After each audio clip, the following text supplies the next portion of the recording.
बिहार में बहुत तेजी से बीते 24 घंटे में घटनाक्रम बदला है। मुख्यमंत्री नीतीश कुमार राज्यसभा का नामांकन कर चुके हैं, मतलब वो दिल्ली की राजनीति में एक बार फिर से एंट्री कर रहे हैं और एक नया रिकॉर्ड उनके नाम हो रहा है। वो दोनों बार, मतलब दोनों जगहों पर, बिहार असेंबली में भी विधानसभा और विधान परिषद दोनों के सदस्य रह चुके, और संसद में वो राज्यसभा कभी नहीं पहुंचे थे, लोकसभा के तो कई बार सदस्य रहे, इस बार वो राज्यसभा में भी आ रहे हैं।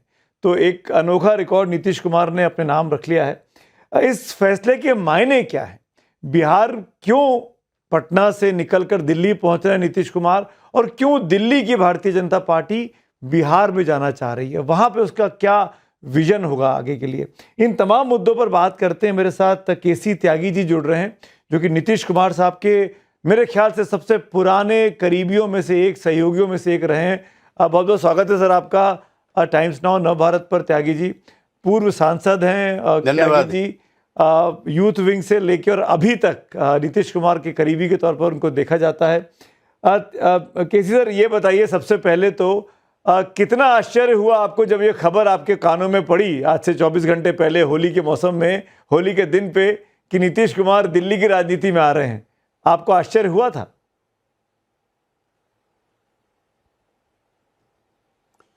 नहीं, नीतीश कुमार जी कई बार चौंकाने वाले फैसले लेने के लिए जाने जाते हैं। हम लोग 1974 से साथ हैं, फिर जेपी मूवमेंट में हम लोग जेलों में साथ रहे, और 77 में जनता पार्टी के यूथ विंग का जब गठन हुआ तो उसमें हम दोनों पदाधिकारी थे और शरद यादव जी हम लोगों के अध्यक्ष थे जी। चरण सिंह जी का लोकदल बना जनता पार्टी से अलग होकर, उसमें हम दोनों तीनों पदाधिकारी साथ थे। तो एक तो हमारा इनका 50-52 साल का साथ है जी। एक तो हमें आश्चर्य तब हुआ था जब ये जनता दल छोड़ करके और जॉर्ज फर्नांडिस के साथ इन्होंने समता पार्टी बनाई थी।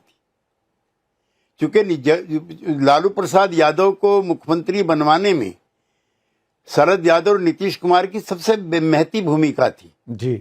और मैं उनकी समझदारी कहूंगा कि लालू यादव को समझने में उन्होंने ज्यादा देर नहीं लगाई। बाद में सभी लोग अलग हुए, शरद भी, नीतीश भी, देवेगौड़ा भी, लेकिन सबसे पहले रामविलास भी, लेकिन उनको समझने में कम समय लगाया नीतीश कुमार जी ने, और 2004 में वो अलग हो गए।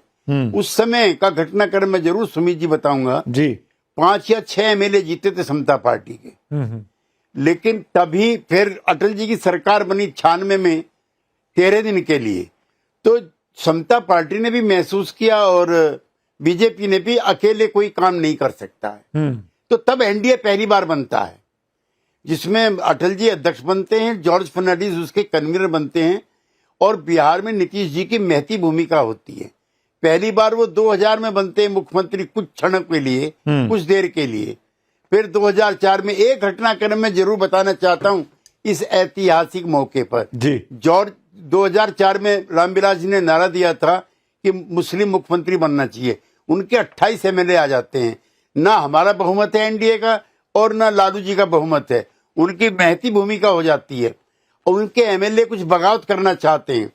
तो जॉर्ज साहब के घर पे एक मीटिंग होती है, ये ऐतिहासिक रिकॉर्ड में जाने लायक है जी। उसमें ललन जी हैं, शरद जी हैं, मैं हूं, दिग्विजय सिंह हैं, 5-6 लोग हम लोग हैं। उसी बीच में एक वरिष्ठ साथी, नाम लेना ठीक नहीं है, कहते हैं कि रामविलास के कुछ एमएलए टूट के आना चाहते हैं, लेकिन थोड़ा उनको फाइनेंशियली मदद करनी पड़ेगी। ये सुनकर के नीतीश कुमार खड़े हो जाते हैं और कहते हैं इस पोस्ट पर अगर मुख्यमंत्री बनना है तो ये पद मुझे स्वीकार नहीं है। ऐसा है नीतीश कुमार, नंबर 1। नंबर 2, ये मुझको बताया सुशील मोदी जी ने, ये भी सुनने लायक है जी, कि 2010 में एक पूंजीपति है कलकत्ता के, उनकी मदद करना चाहते हैं और 50 लाख की एक बड़ी रकम पार्टी को चंदे में देना चाहते हैं। सुशील मोदी लेकर के उनको जाते हैं नीतीश जी के पास, तो नीतीश जी उल्टा सवाल पूछते हैं कि सारा जितना भी खर्चा इसमें हो रहा है, जहाज का, हेलीकॉप्टर का, पर्चे का, परसे का, सब तो अरुण जी कर रहे हैं। अरुण जी माने अरुण जेटली जी। तो पैसे हमें काहे के लिए दे रहे हो? पैसे देने जाकर अरुण जी को दीजिए। ऐसा देश की राजनीति में वर्तमान में बहुत कम लोग होंगे जो इस तरह की राजनीति करने के, हमारे पुरखे भी थे, चरण सिंह जी थे, कर्पूरी ठाकुर जी थे, मर गए, उनका कहीं मकान भी नहीं था। यही हालत नीतीश कुमार जी की है वो बिहार छोड़ रहे हैं। हमारे कार्यकर्ताओं का और बिहार की जनताओं का व्यथित होना लाजमी भी है, जरूरी भी है। ये फैसला उनका है, उनके सभी फैसले जी बिहार की जनता भी और हमारे जैसे पुराने साथी भी जी मानते रहे हैं। लेकिन आप भी इतने समय से कर रहे हैं। लालू जी के समय में ये अंधा युग में बिहार चला गया था, लॉ एंड ऑर्डर नहीं था, विकास नहीं था। उसमें केंद्र सरकार की भी महती भूमिका रही। लेकिन जो बिहार आज है, वहां का जो मैरिन ड्राइव बना है सुमित जी, उसमें लगभग 5000 कम उम्र के लड़के लड़कियां आपको शाम को मिल जाएंगे, जो मुंबई के मैरिन ड्राइव से भी अच्छा नो बना डाउट। हुआ है। तो सॉरी एक सर, बीच नूतन में टोक बिहार, रहा हूँ एक त्यागी जी नवीन आपको। बिहार आप जो उन्हें कह रहे हैं बना उस करके बात को मैं उसकी तस्दीक भी करता हूँ, अपने अनुभव से देखा भी है पिछले 20 सालों में। आपसे बात करते करते देखिए एक वरिष्ठ पत्रकार हमारे साथ जुड़ गई हैं, नीरजा जी। नीरजा जी, बहुत बहुत स्वागत है टाइम्स नाउ नव भारत पर। बिहार के तेजी से बदलते घटनाक्रम पर मैं और त्यागी जी बात कर रहे हैं, नीतीश कुमार जी की भूमिका पर बात कर रहे हैं। मेरा यही सवाल मैं आपसे भी आपके सामने रख देता हूं जो मैंने त्यागी जी से पूछा। इस अचानक इस्तीफा देना, राज्यसभा आना, इसने कितना चौंकाया इस फैसले ने आपको? 3 महीने पहले चुनाव हुए थे, तब तो ऐसा लगा भी नहीं था कि इतनी जल्दी हो जाएगा। जी जी, उस समय तो कहा जी मैम, सुन पा रहे हैं आप? जी उस समय तो कहा जा रहा था 6 महीने लगेंगे, और जनरल फीलिंग थी कि एंड ऑफ द ईयर 26 तक शायद ये होगा जरूर। ये तो मालूम ही था क्योंकि सिंगल लार्जेस्ट पार्टी बीजेपी है, भर के आई है। लेकिन चुनाव नीतीश कुमार के नाम पे लड़ा गया। 10 टाइम्स चीफ मिनिस्टर रिकॉर्ड है, और ऐसा चीफ मिनिस्टर नहीं हुआ। मैं एब्सोल्युटली त्यागी जी से अग्री करती हूँ उस चीज पे। और अगर मैं ये भी मानती हूँ, अगर इंडिया ब्लॉक ने उन्हें लीडरशिप की पोजीशन में कर दिया होता, क्लियरली प्राइम मिनिस्टरियल डिक्लेयर कर दिया हो, इसमें 2023 में हो सकता है आज ऑपोजिशन की सरकार होती दिल्ली में। लेकिन खैर वो ifs and bast of history है जो नहीं हुआ। लेकिन ये उनका दिल्ली आना इस समय, ये मुझे लगता है सिर्फ बिहार से जुड़ी राजनीति नहीं है, नेशनल राजनीति भी है, और इसके पीछे ग्लोबल फैक्टर्स भी हो सकते हैं। जिस चीज को हमें मैम इसको एलाबोरेट करिए, मैम इसको प्लीज एलाबोरेट करिए। ग्लोबल फैक्टर्स आपने बात की और नेशनल राजनीति बात की, ये क्यों कहा? क्या नेशनल राजनीति मतलब क्या मैं देख रहा हूं, या क्या मुझे लगता है आने वाले वक्त में दिल्ली में नीतीश कुमार जी को बहुत बड़ा रोल भी मिलने वाला है, deputy PM to be precise? नहीं, मैं नहीं मानती, क्योंकि इनका स्वास्थ्य ठीक नहीं है। और ये भी लोग तो नेचुरली पूछ रहे हैं, अगर स्वास्थ्य ठीक नहीं है और आपको जरूरत पड़ गई है पटना से दिल्ली मूव करने की, तो फिर राज्यसभा देना भी स्वास्थ्य ठीक नहीं का एक एक्सटेंशन है, तो व्हाई डू इट, तो अलग सवाल है। लेकिन आज जो स्थिति पोस्ट डोनाल्ड ट्रंप दुनिया भर में हिंदुस्तान को भी नेविगेट करनी पड़ रही है, बहुत ही जैसे कहते हैं ना टाइट रोप वॉक, ही नहीं वॉक एगशेल्स है ये हमारी फॉरेन पॉलिसी का। और तरह प्रेशर्स हैं, खासकर यूएस इजराइल का जो धावा बोला है ईरान के खिलाफ। और जो चीज बीजेपी इंश्योर करना चाहती है, उनकी 240 सीटें हैं लोकसभा में, वो डिपेंडेंट है एलाइज पे। वो एब्सोल्युटली इंश्योर करना चाहती है कि वो मेजॉरिटी को टस से मस नहीं कर पाएगा। अच्छा। वो मेजॉरिटी एकदम फुल प्रूफ होनी चाहिए, उसमें कहीं विभाजन का डर नहीं होना चाहिए, क्योंकि वो जुड़ा हुआ है सरकारी मजबूती और मजबूत सरकार पेश आएंगे ग्लोबल सिनेरियो में। तो तेहरान पे हमला और प्रधानमंत्री का इजराइल जाना है एक दिन पहले, और एक स्पेशल स्ट्रेटेजिक रिलेशनशिप एग्रीमेंट का साइन होना इजराइल के साथ, हमारी भूमिका क्या होगी अमेरिका के साथ आने वाले वॉर में।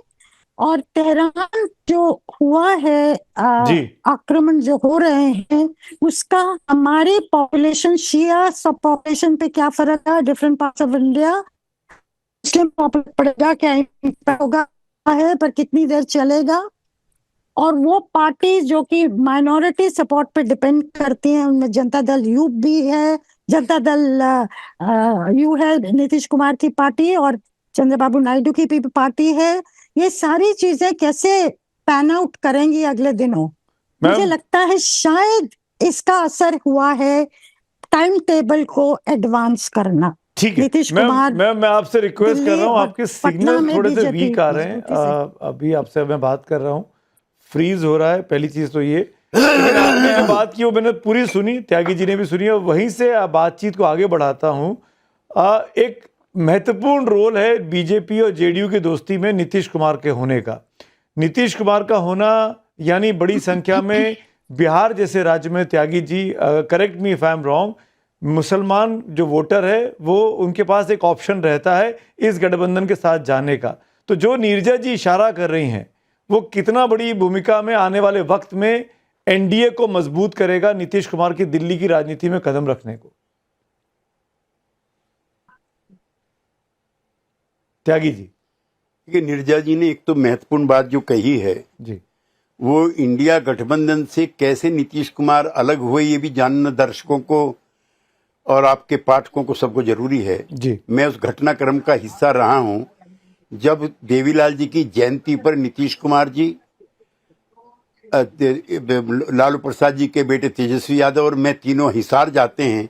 तो पहली बार प्रकाश सिंह बादल और चौटाला साहब और फारूक अब्दुल्ला साहब की उपस्थिति में कहते हैं कि अब गैर कांग्रेसवाद छोड़ो और सब लोग इकट्ठे हो जाओ। और लालू जी से उनसे भी कहते हैं, चौटाला जी से भी और बादल साहब से भी। उसके बाद वो सोनिया जी से और राहुल जी से मिलते हैं, ये तो लिखती भी रही हैं जो अपना नीरजा जी। 6 महीने तक कोई मीटिंग कांग्रेस पार्टी के इनिशिएटिव से नहीं होती है, जबकि वो निवेदन करके जाते हैं आप बड़ी पार्टी हैं, आप लीड लीजिए। फिर नीतीश कुमार पटना में मीटिंग बुलाते हैं और विपक्षी एकता की शुरुआत होती है। सिर्फ कांग्रेस पार्टी के नकारात्मक रुख की वजह से, सिर्फ नीतीश कुमार को अपमानित करने के कारण ही ये गठबंधन नहीं हो पाया। और आज अगर ये सरकार है, नीरजा जी से मैं सहमत हूं, तो ये कांग्रेस पार्टी के नकारापन और निकम्मेपन का नतीजा है। दिल्ली की मीटिंग में राहुल गांधी जी की उपस्थिति में ममता जी को इशारा करते हुए कहते हैं कि ममता जी सहमत नहीं है। हम लोगों ने कभी नीतीश कुमार जी को प्रधानमंत्री बनाओ ऐसा करके नहीं कहा था, खाली कोऑर्डिनेशन का काम अगर उनको मिला होता है, and he was the best coordinator also. उनके चंद्रबाबू नायडू से भी अच्छे रिश्ते थे, उनके अकालियों से थे, उनके फारूक अब्दुल्ला से थे, उनके चौटाला साहब से थे, नवीन बाबू से, तमिलनाडु के नेताओं से थी। उससे बेस्ट तो कोई आदमी मिल नहीं सकता था। नवीन बाबू तो घर जैसे थे, जनता दल ही था वो तो। खैर वो नहीं हो पाया और वही दिन है कांग्रेस पार्टी के लिए सबक है जो नीरजा जी ने कहा। पहली बात तो मैं ये कहना चाहता हूं। दूसरा, नीतीश कुमार जी की जो 20 साल की वहां की त्याग और तपस्या है, नीरजा जी आप मेरे से एग्री करेंगी, समाजवादी आंदोलन का ये अंतिम स्तंभ है हमारे पास। अब ना लोहिया है, ना जेपी है, ना चरण सिंह है, ना जॉर्ज फर्नांडीज है, ना कर्पूरी ठाकुर है, ना शरद यादव है। अंतिम यही बचे थे। सोशलिस्टों के बारे में था कि 1 साल से ज्यादा इकट्ठे नहीं रह सकते, 6 महीने से ज्यादा अलग नहीं रह सकते। नीतीश कुमार ने समाजवादी आंदोलन की प्रतिष्ठा बढ़ाई जब 21 साल तक उसने बिहार में राज किया, और खाली नारेबाजी नहीं, ऐसा नूतन नवीन बिहार बनाया है जो नरक में था, जो लुम्पन्स के हाथ में था, लॉनेसनेस थी। आज वहां पर काफी प्रगतियां हुई हैं। तो नीतीश कुमार ने को लोग इसलिए भी दुखी हैं आज कि ऐसे नीतीश कुमार को क्यों हम छोड़ रहे हैं, क्यों वो हमसे अलग हो रहे हैं। और एक चीज मैं कहता हूं, नीतीश युग खत्म नहीं हुआ है। नीतीश युग उसी तरह से रहेगा जैसे अटल युग है, चरण सिंह युग है, कर्पूरी ठाकुर युग है, इंदिरा युग भी है। उसी तरह से नीतीश युग को भी लोग याद करते हैं। मेरे सवाल का जवाब, जो मुस्लिम लोगों को साधना, नीतीश कुमार का रोल होना, अंतर्राष्ट्रीय स्तर पर तेहरान पर हमला होना, प्राइम मिनिस्टर का इजराइल जाना, जो जिस तरफ नीरजा जी इशारा कर रही हैं, उससे आप कितना सहमत हैं? देखिए, समाजवादी आंदोलन धर्मनिरपेक्षता और समाजवाद पर आधारित था। लेकर के फिलिस्तीन के मामले को लेकर के महात्मा गांधी ने कहा था, अटल बिहारी वाजपेयी ने कहा था कि आपको चिंतित होने की जरूरत नहीं है, हम आपके साथ हैं। नीतीश कुमार जब आए हैं मुख्यमंत्री बन करके, उस समय भागलपुर कांड हुआ था कांग्रेस पार्टी के टाइम पे, उसको न्याय लालू जी नहीं दिला पाए। भागलपुर के पीड़ितों को न्याय दिलाने का काम भी नीतीश कुमार ने किया, और इतिहास गवाह है एक भी सांप्रदायिक दंगा नीतीश कुमार के रहते नहीं हुआ। और बीजेपी जैसी पार्टी, जिन विचारों की पार्टी के साथ उन्होंने काम किया, उनकी आक्रामकता बिहार में कभी देखने को नहीं मिली। लिहाजा वहां सबके साथ जस्टिस हुआ, सबको न्याय मिला। और जितनी भी रोजा इफ्तारी पार्टी, जितने ईद के फंक्शन थे, जितने मुस्लिम तीज त्योहार थे, उसमें हिंदू और मुसलमान के बीच में कोई फर्क नहीं था। जिसका नतीजा है कि आज सड़कों पर मैंने कई मुस्लिम लड़कों को रोते देखा है कि आज हम कष्ट में हैं कि नीतीश कुमार के रहते कभी हमारे साथ भेदभाव नहीं हुआ। तो इस सोच के साथ भी इस दौर में राजनीति हो रही है। नीतीश कुमार उसका अनूठा उदाहरण है। No one can match to him. जी नीरजा जी, अब जिस तरीके से त्यागी जी बोल रहे हैं, फैक्ट है, कई सारे विजुअल आए पटना से, आपने भी शायद नोटिस किए हो, जहां पर मुस्लिम लड़के जो हैं, मुस्लिम वर्ग जो है वो दुखी नजर आ रहा है, कैमरे के सामने आके अपना क्षोभ दिखा रहा है और बोल रहा है कि उनको नहीं जाना चाहिए पटना छोड़ के। क्या बिहार का वोटर ठगा हुआ महसूस करेगा कि हमने तो नीतीश कुमार को वोट दिया था मुख्यमंत्री बनाने के लिए, अक्रॉस ऑल कास्ट, मुस्लिम भी उसमें एक हैं, क्या उनको लगेगा कि भाई ये तो गलत हो गया, 3 महीने में ही हमारा सीएम चला गया यहां से और कोई नया सीएम मिल रहा है हमको? आई थिंक मुस्लिम्स को लगेगा, क्योंकि वो सुरक्षित महसूस करते हैं नीतीश कुमार के अंडर। भाजपा का चीफ मिनिस्टर आएगा तो थोड़ा एक क्वेश्चन मार्क हो जाएगा। और लेकिन ये भी सही है कि जो पिछला इलेक्शन था वो नीतीश कुमार का नाम था, but as a tribute to him. लोगों को ये पता है कि उनका स्वास्थ्य ठीक नहीं है, ये भी पता है शायद पता नहीं कितना टाइम कंटिन्यू कर पाएंगे गिवन द स्वास्थ्य। उनकी लंबी उम्र रहे, हम देश तो यही शुभकामनाएं करता है। लेकिन स्थिति में नीतीश कुमार अपने मर्जी से राज्यसभा मेंबर होना मंजूर करते हैं, दिल्ली आने के लिए मंजूर करते हैं। उससे भाजपा ने शायद इंश्योर कर लिया है कि जनता दल यूं टूटेगा नहीं, एक साथ रहेगा। उसकी 12 सीटें लोकसभा में उनके साथ रहेंगी, और बिहार में भाजपा का एक उनका ड्रीम प्रोजेक्ट रहा है कि बिहार में वो रूल करें। लेकिन उनके लिए भी एक इनकम्बेंट चीज हो जाती है, उनको अति पिता को बनाना पड़ेगा सीएम, वो भी फॉरवर्ड कास्ट को बनाना मुश्किल हो जाएगा। हालांकि कई लोगों के नाम चल रहे हैं, वो सब अपनी जगह है, लेकिन क्योंकि जो लोग भाजपा के क्लोज आना चाहते हैं जनता दल यू के, वो अधिकतर लोग फॉरवर्ड कास्ट के हैं इस समय। सो ये फॉरवर्ड बैकवर्ड का जो है ना कॉन्फ्लिक्ट दोनों जगह, वो भी प्ले आउट करेगा ज्यादा आने वाले दिनों में। मैम तो कौन भाजपा बीजेपी की तरफ से कौन, Janata Dal you junior partner हो, सीएम कौन? सम्राट चौधरी, मुझे पता नहीं फाइनली किसका नाम है, कई नाम वो तो अटकल चल रही है, त्यागी जी बता पाएंगे ज्यादा। लेकिन मुझे लगता है ये जाति बहुत इम्पोर्टेंट, ओबीसी फैक्टर, अति पिछड़ा is going to be very important. OBC या ईबीसी? मैम ओबीसी या ईबीसी, सीएम कौन बीजेपी का? I think I would suspect EBC more than just OBC. Yadav is a little more difficult, क्योंकि यादव दूसरी तरह consolidate कर गया है। सम्राट चौधरी ईबीसी में है कि ओबीसी में है? आई थिंक ओबीसी में, if I am not wrong. अगर आपने उनका नाम लिया था सम्राट चौधरी का एक बार। Tyagi ji isn't he EBC? Tyagi ji, सम्राट चौधरी कोयरी कम्युनिटी से आते हैं, ईबीसी में ओबीसी ओबीसी है? नहीं, अब ऐसा है, उसमें ओबीसी हैं, चूंकि जो मंडल के अंदर जो कोटा विद इन कोटा हुआ है, जो वर्गीकरण हुआ है, उसमें यादव, कुर्मी, कोरी और जायसवाल लोग, जो सुशील मोदी कम्युनिटी है, ये ओबीसी हैं। और अति पिछड़े जो हैं वो दूसरे लोग हैं। नहीं, कुशवाहा, ये भी सम्राट चौधरी भी कुशवाहा है। ओबीसी है जी मैम। जी।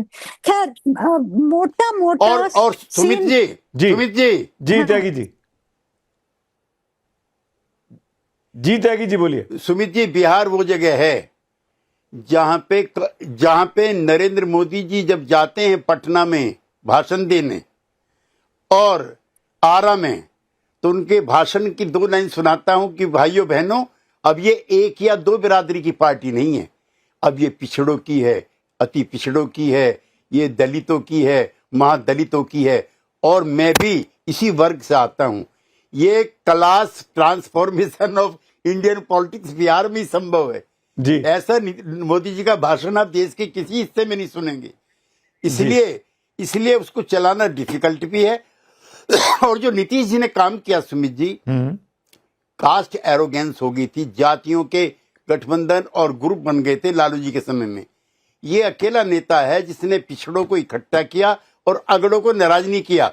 और बिहार अकेला राज्य है जहां स्वर्ण आयोग भी बना, कि जो आज यूजीसी को लेके चल रहा है, वहां कोई आंदोलन नहीं चला, क्योंकि यूजीसी वाले भी नीतीश कुमार पे विश्वास करते हैं, ईबीसी वाले भी और ओबीसी वाले भी।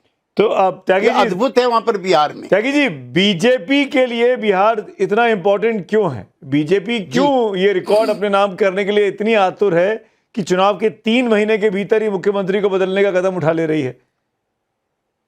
क्यों जरूरी है बीजेपी के लिए बिहार? नहीं, मैं तो देखो इसको दूसरे तरीके से देखता हूं। मैंने वो दौर भी देखा है जब हमारे एमएलए कम थे और बीजेपी के ज्यादा थे। तो आधा दर्जन बार नीतीश कुमार जी मुख्यमंत्री बने हैं जब बीजेपी ज्यादा है और जेडीयू कम है जी। तो अगर 1 दर्जन बार वो करते तो एक बार हम भी कर सकते। मैं इस मामले में संकीर्ण नहीं हूं। मैं इसको बुरा इसलिए नहीं मानता जब दोनों पार्टियां 21 साल से काम कर रही हैं और वो जूनियर सीनियर कुछ नहीं है। जो नीतीश फिनोमिना है, जो नीतीश राजनीति है, नहीं, मैं इसलिए बोल रहा हूं क्राइटेरिया चुनाव 3 महीने पहले ही हुए हैं। आप 3 महीने पहले अनाउंस कर देते कि भाई चुनाव के बाद जो है बीजेपी का मुख्यमंत्री होगा। आपने चुनाव लड़ा नीतीश जी के नाम पे और आप 3 महीने के भीतर ही उनको बदल दे रहे हैं। इसलिए मैं पूछ रहा हूं, इसलिए सवाल इंपॉर्टेंट हो जाता है। अगला चुनाव भी नीतीश जी के नाम पर ही होगा कि जो सपने नीतीश जी ने दिखाए थे, जैसा नूतन बिहार नीतीश जी ने बनाया था, हम ये वायदार दावा करते हैं कि हम उसी रास्ते पर चलते रहेंगे। नीतीश युग जो है लंबे समय तक याद किया जाएगा। नीतीश कोई व्यक्ति का नाम नहीं बचा। Now he has become a phenomena. चलिए, एक नई चीज उसने पैदा कर दी।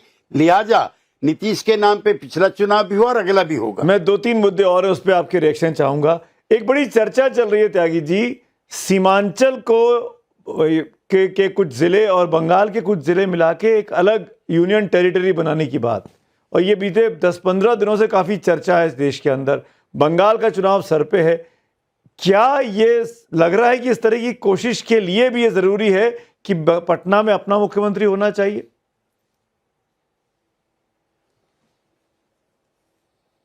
देखिए, फिर मैं नीतीश कुमार जी को कोट करता हूं।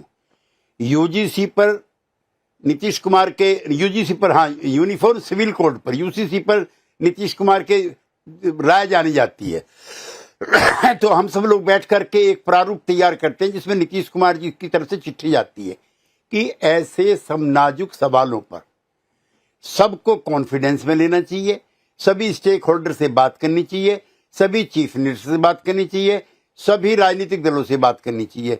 इसमें भी मेरा यही कहना है कि जितने स्टेक होल्डर्स हैं, जितने सोशल ग्रुप्स हैं, जितनी पॉलिटिकल पार्टीज हैं, इनसे कोई बजाय फायदे के नुकसान ना हो, इसलिए समावेशी हो तो अच्छा होगा।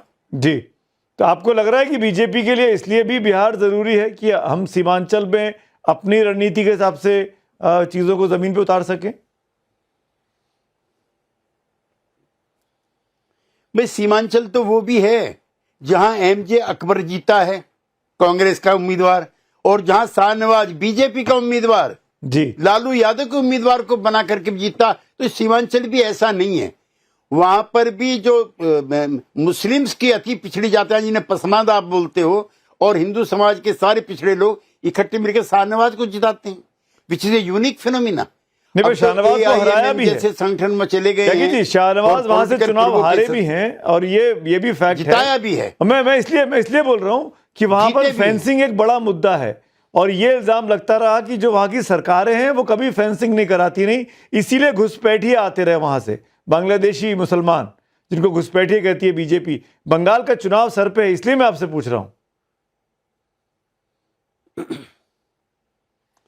देखिए 21 साल में तो एनडीए की सरकार जिसकी बीजेपी महत्वपूर्ण पार्टनर है उसके रहते कोई ऐसी असुविधा सामने आई हो, ये मेरी जानकारी में सुमित जी नहीं। अच्छा, तो केवल सीमांचल मामला नहीं है, बीजेपी वहां पर एक अपना मुख्यमंत्री चाहती है, आप ये कह रहे हैं? मैं नहीं, मैं तो आप उसका बहुत ही मैंने उदार तरीके से जवाब दिया। जब 6 बार नीतीश कुमार हो सकते हैं तो एक बार बीजेपी का भी हो सकता है। इसमें मैं कोई इसमें उग्रवादी नहीं हूं कि नहीं। हाँ, नीतीश कुमार हमारे मन से नहीं निकलेगा, बिहार की जनता के मन से नहीं निकलेगा, ये मैं जरूर कहना चाहता हूं। अगर लोगों की आंखों में आंसू हैं, अगर उनका मन कमजोर हुआ है, तो जो भी मुख्यमंत्री बने उसको इस मन को मजबूत करना पड़ेगा। और नीतीश कुमार तो इतनी बार याद आएंगे, किसी मुख्यमंत्री के लिए उनको भुलाना इतना आज आप नीतीश जी के बारे में बहुत अच्छी बातें कर रहे हैं, आप उनके पुराने साथी रहे, लेकिन एक चीज मुझे जो धक्का लगा वो है कि उनके बेटे को आगे बढ़ाना। जिस व्यक्ति ने परिवारवाद का पताजीवन विरोध किया, आज निशांत कुमार का पार्टी में आना, जिम्मेदारी संभालना, उनका नाम डिप्टी सीएमशिप के लिए चलना, क्या ये धोखा नहीं है? क्या ये गलत नहीं है? धोखा तो खैर बड़ा शब्द हो गया है। एक उदाहरण बताइए कि नीतीश कुमार ने अपने परिवार के किसी भी व्यक्ति को कोई भी सरकारी पद दिया हो या पार्टी में पद दिया हो? अब कई कारण ऐसे हैं जिसका मैं जिक्र सार्वजनिक तौर पे नहीं कर सकता। नीतीश कुमार जी ने कभी भी अपने पुत्र को भी आगे बढ़ाने के लिए हम लोगों में से किसी से नहीं कहा। अब जो पार्टी के सामने परिस्थितियां बन रही हैं, पार्टी के कुछ लोग ही ये मांग उठा रहे। नीतीश कुमार का अभी तक कोई ऑफिशियल बयान नहीं है, लिहाजा मैं इस पे ज्यादा टिप्पणी नहीं करता हूं। क्योंकि नीतीश कुमार को जो आप कह रहे हैं, नीतीश कुमार ने कभी भी एक उदाहरण उनके परिवार का नहीं है। और जो सोशलिस्ट हैं वो तो जवाहरलाल के परिवार का भी विरोध करते रहे, अपनी तो बात छोड़ दीजिए। और जिन्होंने परिवार पाले उनके क्या नतीजे हुए, आप और नीरजा जी मेरे से बेहतर जानते हैं। एक चीज और बता दीजिए मुझे, क्या निशांत कुमार जी के अंदर वो कैपेबिलिटीज हैं कि वो अच्छे राजनेता बने? क्योंकि हम लोगों का इंटरेक्शन ना के बराबर है, हमको नहीं पता, आपको शायद ज़्यादा पता होगा, आप करीबी हैं, 50 साल के आसपास की उनकी उम्र है, राजनीति में अभी आ रहे हैं, क्या वो संभाल सकते हैं जेडीयू को?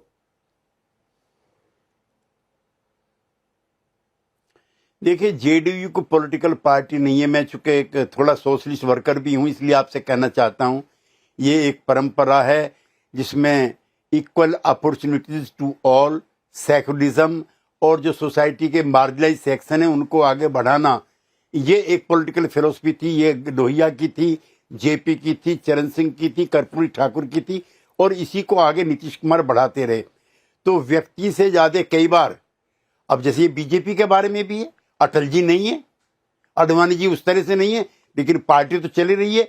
कम्युनिस्ट मूवमेंट है, वो भी चल ही रहा है। मार्क्स नहीं है, आज लेनिन नहीं है, ज्योति बाबू नहीं है। लिहाजा जो पॉलिटिक्स ये है बीच की मध्य की पार्टियों की, जिसका नेतृत्व नीतीश कुमार ने किया लंबे समय तक, उन सवालों को अगर निशांत आ जाते हैं, प्रखरता के उठाते हैं, जनता का विश्वास प्राप्त करते हैं, तो किसी के लिए, उनके लिए भी डिफिकल्ट नहीं होगा। एक आखिरी सवाल, जाते जाते सबक की कमी है, और वो ये कि त्यागी जी, मैडम का सिग्नल कट गया है, मैडम नहीं हमारे साथ नीरजा जी, इसीलिए मैं आपसे पूछ रहा हूँ सवाल, राजनीतिक सवाल है ये। दिल्ली में 12 सांसद हैं जेडीयू के जो सरकार को समर्थन दे रहे हैं। क्या इन 12 को एकजुट रखने के लिए नीतीश कुमार को मोदी कैबिनेट में जगह मिलेगी, मिलनी चाहिए, क्या लगता है? लेकिन नीतीश कुमार अब किसी भी पद से बड़े हुए, मैं उनका मित्र होने के नाते, शुभचिंतक होने के नाते से नहीं कहना चाहता। और नीतीश कुमार ने दर्जनों बार दोहराया है कि अब वो दाएं बाएं कहीं नहीं जाएंगे। He is here to stay, he is here to strengthen the NDA.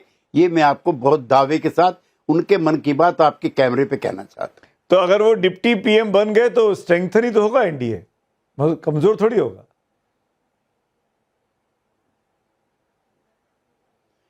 ये तो देखिए प्रधानमंत्री के और उनके बीच के प्रेरोगेटिव और इच्छाएं अभिलाषाएं हैं।